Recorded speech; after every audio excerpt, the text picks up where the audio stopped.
আসসালামু আলাইকুম। প্রথম আলো পত্রিকার মাধ্যমে জানতে পারলাম গত 28/8/24 ইংরেজি তারিখে বিএনপির স্থায়ী কমিটির সদস্য জনাব সালাউদ্দিন আহমেদ কক্সবাজার বিমানবন্দর থেকে চকরিয়া পেকুয়ার গণসংবর্ধনা অনুষ্ঠানে এসালাম গ্রুপের 11:35-33 নম্বরের যে গাড়িটি করে যাত্রা করেছিলেন সেই গাড়িটি আপনার মাধ্যমে এসেছিল। আসলে প্রকৃত বিষয়টা কি আমাদেরকে যদি একটু জানান প্লিজ। প্রকৃত বিষয়টি হলো 28 তারিখ চকরিয়া পেকুয়া তথা সমগ্র কক্সবাজারের মানুষ উনি আসবেন বলে সবাই ওনাকে রিসিভ করার জন্য গেলেন।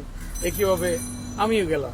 উনি আমার এলাকার বড় ভাই, দীর্ঘদিনের সম্পর্ক এবং আমি ওনার একজন ভক্ত। তো আমি একদম অনেক ভোরেই এই গাড়ি করে এয়ারপোর্টে চলে গেছিলাম এবং এই গাড়ি নেওয়ার পেছনে যেটা কারণ ছিল, এই গাড়ি তো আমরা অফিসিয়ালি ব্যবহার করি না, যখন প্রয়োজন পড়ে, অর্থাৎ কক্সবাজার মাতারবাড়ি, মহেশখালী, বদরখালী অনেক জমি এসালাম গ্রুপ কিনেছেন আমাদের কাছ থেকে।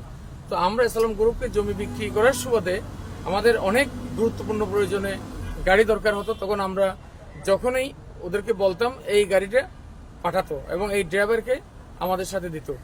তো আমরা ওই দিন এয়ারপোর্টে যখন যাচ্ছিলাম, আমি এই গাড়ি আমার সাথে ছিল, আমি ওনাকে নিয়েই তখন এয়ারপোর্টে ঢুকলাম।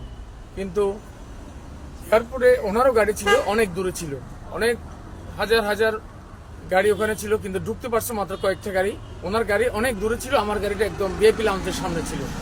তো ভিআইপি লাউঞ্জের সামনে থাকার কারণে অনেক ভিড়ের মধ্যে উনি যখন বেরোচ্ছেন, অনেক চিপাচিপিতে আমি বললাম যে আপনি এটাতে উঠে যান, তখন উনি এটাতে উঠে গেলেন।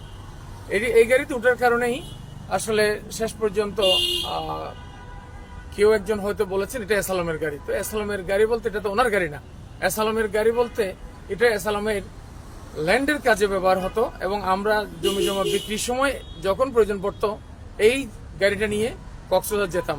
একইভাবে আগের দিন আমি এই গাড়ি নিয়ে কক্সবাজার গিয়েছিলাম, এটাই ছিল মূল কারণ। আচ্ছা, এই গাড়ি যে এসালাম গ্রুপের রেজিস্ট্রেশনকৃত গাড়ি, তা কি সালাউদ্দিন সাহেব জানতেন? উনি কিভাবে জানতেন? সালাউদ্দিন আহমেদ এটা জানার তো প্রশ্নই ওঠে না। এই গাড়ি আমি এবং আমরা যারা এসালামকে জমি জমা বিক্রি করে মহেশখালীতে ব্যবহার করতাম, মাঝে মধ্যে যখন প্রয়োজন পড়ে তখন ব্যবহার করতাম, আমরা ছাড়া অন্য কেউ জানার তো প্রশ্নই ওঠে না।